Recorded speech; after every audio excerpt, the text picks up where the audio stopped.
अस्सलाम वालेकुम जी। My name is इरका तालिब और आज हम जिस टॉपिक के बारे में डिस्कस करने जा रहे हैं रिसर्च मेथडोलॉजी की, वो मेन की है एक ये observation types in research methodology. Basically ये डाटा कलेक्शंस के लिए यूज़ होता है कि किसी भी चीज़ के बारे में, किसी भी ऑब्जेक्ट के बारे में, किसी भी तरह का कोई डाटा उससे कलेक्ट करने के लिए जो एक इजी वे है वो ऑब्जर्वेशंस यूज़ होती हैं। और इसमें आज इसकी टाइप्स पढ़ेंगे हम। तो जो टॉपिक आज हम इसमें आज के लेक्चर में कवर करेंगे वो है जी introduction to observation research methodology, importance of observations, types of observations, limitations of observations, advantages and disadvantages of observations. What is observation? Observation is a systematic way to gain knowledge about any aspect. Observation is a qualitative technique for data collection and the study object for required time via senses, touching, smelling, sighting, tasting or hearing. It gives the behavior of subjects.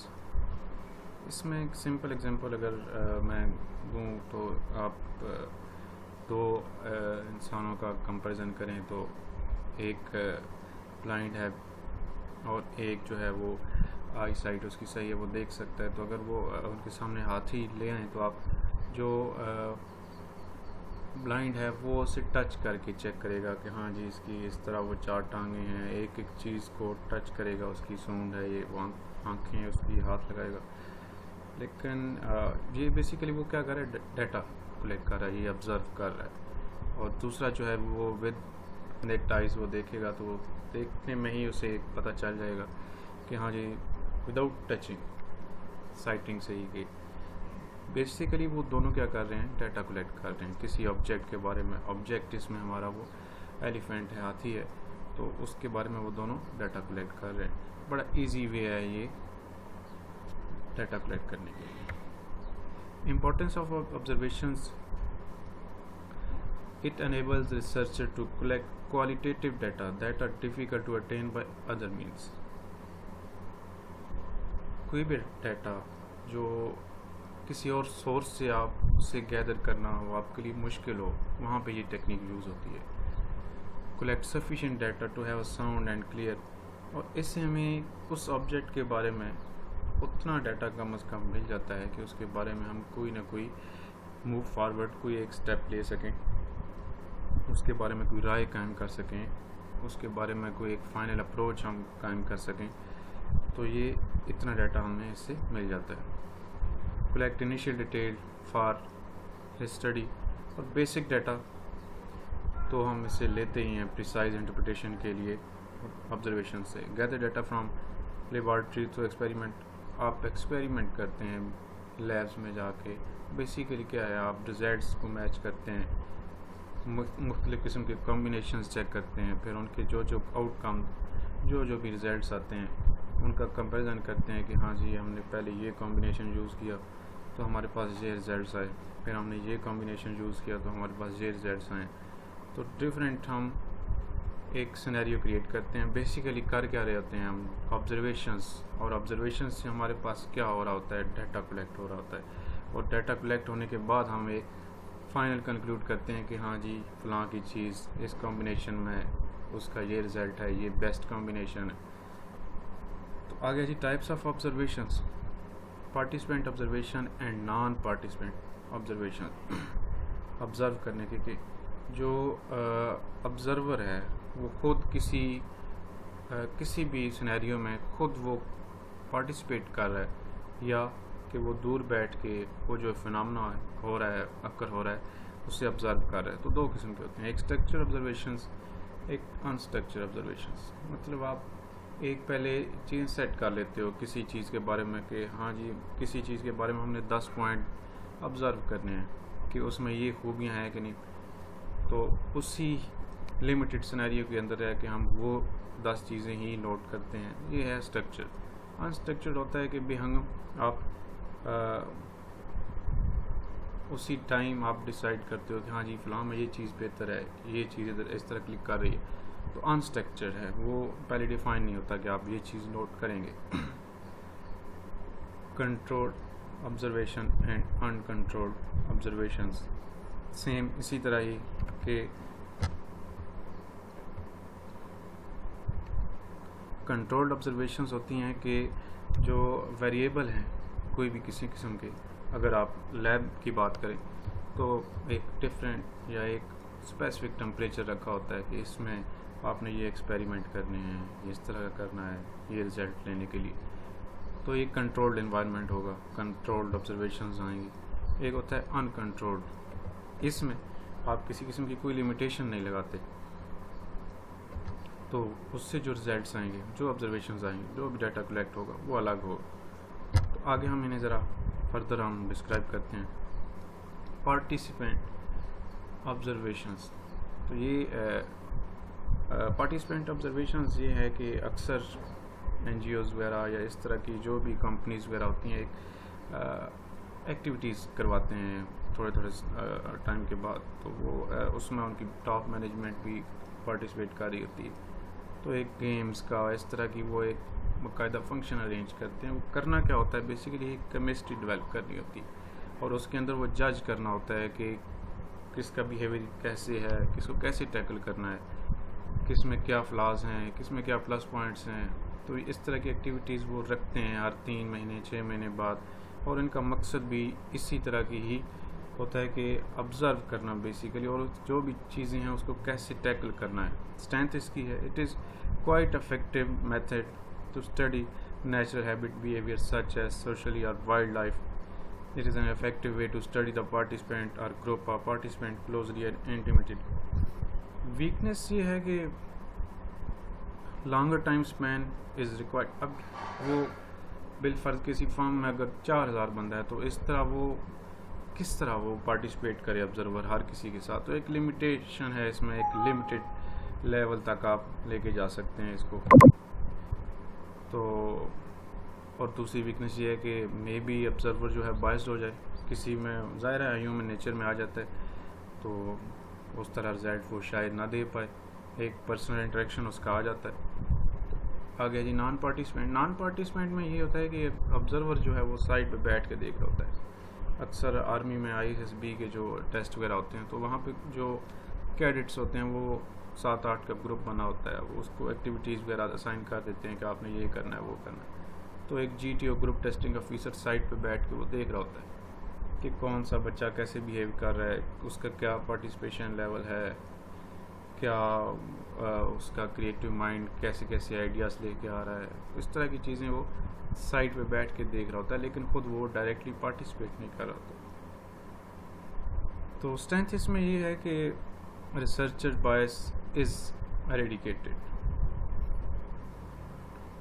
Biasness नहीं हो सकती इसमें, और limited picture of behaviour can be attain, क्योंकि वो through out comparison चल रहा होता है। बायसनेस इसलिए नहीं आ सकती कि बिलफर्ज अगर वो 7 बच्चों में लीडरशिप को वो चेक करना चाह रहे हैं तो किसने भी अगर बेहतर परफॉर्म किया लीडरशिप को तो वो डायरेक्ट सामने आपको नज़र आ जाएगा कि किसने कैसे क्वालिटी को यूज़ किया। वीकनेस ये है कि इस तरह 7 बच्चों पर एक टाइम या इस तरह के ग्रुप को फोकस करना, ये डाटा रिकॉर्ड करना ज़रा मुश्किल है। और वीकनेस तो फिर ये है कि हर एक ग्रुप को आपको टाइम देना पड़ेगा, टाइम कंज्यूमिंग बहुत। स्ट्रक्चर ऑब्जर्वेशंस में ये है कि एक चीज़ आपने डिफ़ाइन कर दी हुई है, इसके अंदर आपने ये चीज़ें ऑब्ज़र्व करनी है और उसी ही चीज़ को ऑब्ज़र्व करेंगे, उससे आप बाहर नहीं निकलते।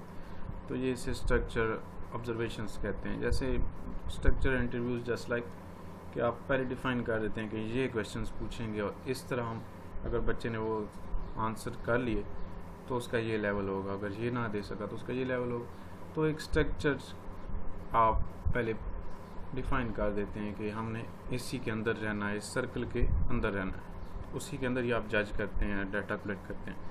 स्ट्रेंथ ये है कि it is suitable for the observations where specimen participant is difficult to observe in natural condition. No observer's personal interests are involved. ज़ाहिर है ऑब्जर्वर जो है वो उसने एक चीज़ पहले सेट की हुई है सबके लिए, तो वो बायसनेस तो हो नहीं सकती। वो अगर जो सामने बंदा है जिसको ऑब्जर्व कर रहा है कि ऑब्जेक्ट किसी को भी, तो वो अगर उस तरह परफॉर्म कर रहा है या उसमें जो चीज़ वो क्वालिटी नोट कर रहा है जो उसने जज करनी थी उसके अकॉर्डिंग है तो ठीक है, नहीं तो नहीं, तो बायसनेस नहीं आएगी उसमें। रिजल्ट और रिलायबल वीकनेस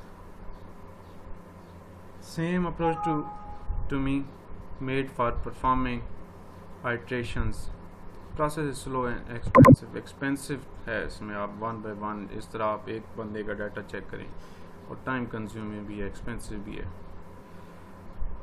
आगे आते हैं जी हम कंट्रोल्ड ऑब्जर्वेशंस। कंट्रोल्ड ऑब्जर्वेशंस का मैंने आपको बताया कि एक हम सिनेरियो सेट कर देते हैं,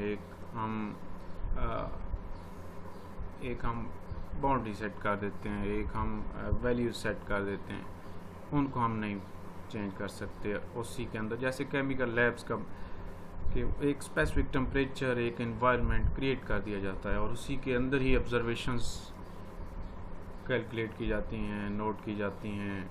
कैलकुलेशंस जो भी आती हैं वो एक कंट्रोल्ड एनवायरनमेंट के अंदर हो रहा होता है, तो उसे कंट्रोल्ड ऑब्जर्वेशन, उसमें जो रिजल्ट्स आएंगे, जो भी ऑब्जर्वेशन होंगे उन्हें controlled observations. Strength it is checked on pattern and constant condition, hence can easily be performed iteratively to check for reliability and results. Data collected from control observation is quicker to analyze as it is quantitative, since it is quicker to perform larger amount of samples can be observed in shorter span of time. Weakness authenticity of result may be affected when the participant know he is under observations. जब किसी के ऊपर आप condition impose कर देंगे तो वो खुल के उस तरह परफॉर्म नहीं कर पाएगा, वो एक लिमिटेड हो जाएगा। तो वो इसमें वीकनेस ये है कि आप जो ऑब्जर्वर जो है वो किसी चीज़ को अगर ऑब्ज़र्व कर रहा है तो वो उसकी जो डिस्टर्ब होगी कैपेसिटी अगर कंट्रोल्ड के अंदर आप यूज़ करें।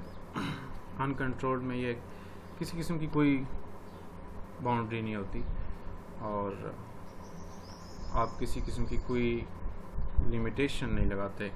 इसमें ओपन एनवायरनमेंट के अंदर आप परफॉर्म करने की फुल आप देते हैं उसे इजाज़त और उसी के अंदर आप नोट करते हैं। Strength extra resources and efforts are not required to maintain certain variables. It increases the chances of generation of new ideas as a researcher will look at situation wholly. Ecologically, authenticity is involved.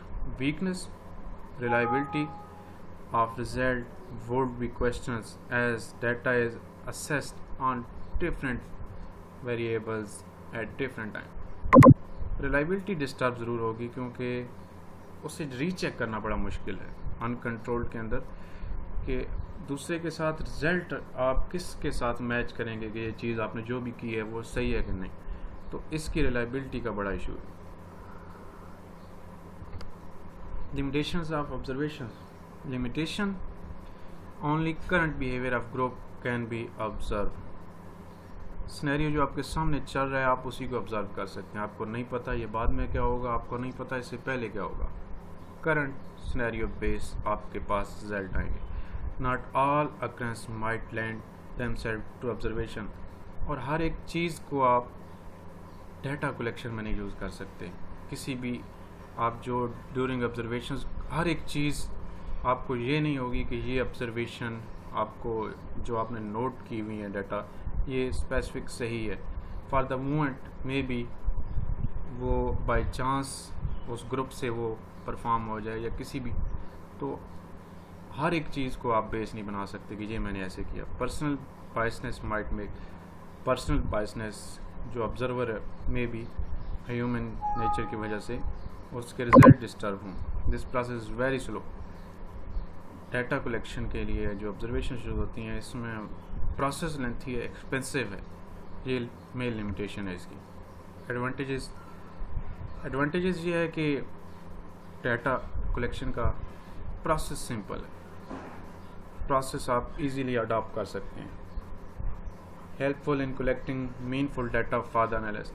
और जो data आप collect करेंगे वो एक meaningful result होगा आपके पास, आप उसे ले के चल सकते हैं आगे, आप उसके ऊपर आप अपनी थिंक टैंक आप डेवलप कर सकते हैं कि ये चीज़ ऐसे थी तो ऐसे हो। Observer can collect data for as long as it is required. Greater accuracy is achieved with prolonged data collection or observations help to proceed for clear and fine hypothesis. Disadvantages क्या हैं जी? Difficulty may occur in accessing participant. जाहिर है आपके पास जो observations आप तभी आएंगी आपके पास participant होंगे, और फिर participant उनको आप access उन तक, ये बड़ा मुश्किल काम है। It is time consuming lengthy process है, टाइम लगेगा। Authenticity can not be assured at this stage. Observation को आप ये नहीं कह सकते कि ये अथेंटिक है, अथेंटिक नहीं हो सकती फुल। आप हाइपोथेसिस जनरेट कर सकते हैं, लेकिन आप उसके ऊपर एक ये नहीं कह सकते कि जो डाटा मैंने कलेक्ट करी ये अथेंटिक है। उसमें वेरिएशन 5 to 10% आती रहेगी जितनी दफ़ा आप उसे डाटा कलेक्ट करेंगे। अनफोर्सीन फैक्टर्स ऑब्जर्वेशंस को डिस्टर्ब करते हैं, मे बी आप वो नोट ना कर पा रहे हो, जो कि जिसकी वजह से आपके रिजल्ट चेंज हो रहे हैं, तो ये भी एक इशू है। Conclusion can not be made only by observation. Final result आप ऑब्जर्वेशन की बेस पर नहीं कर सकते कि ये जो मैंने किया है ये फाइनल है। तो ये आज जो हमने कवर किया है ये ऑब्जर्वेशन टाइप्स रिसर्च मेथोडोलॉजी में, ये ऑब्जर्वेशन डाटा कलेक्शन के लिए, बाकी भी प्रोसेस हैं, इंटरव्यूज़ वगैरह सब कुछ डाटा कलेक्शन के यूज़ होते हैं। और ऑब्जर्वेशन जो है वो आज हमने इस लेक्चर में कवर किया है। इंशाल्लाह उम्मीद करता हूँ कि आपको काफ़ी हद तक इसकी जो बेसिक चीज़ें हैं वो समझ आ गई होंगी। अपना बहुत सारा ख्याल रखिएगा। इंशाल्लाह नेक्स्ट लेक्चर में दोबारा नए अंदाज में मुलाकात होगी। अल्लाह हाफिज़।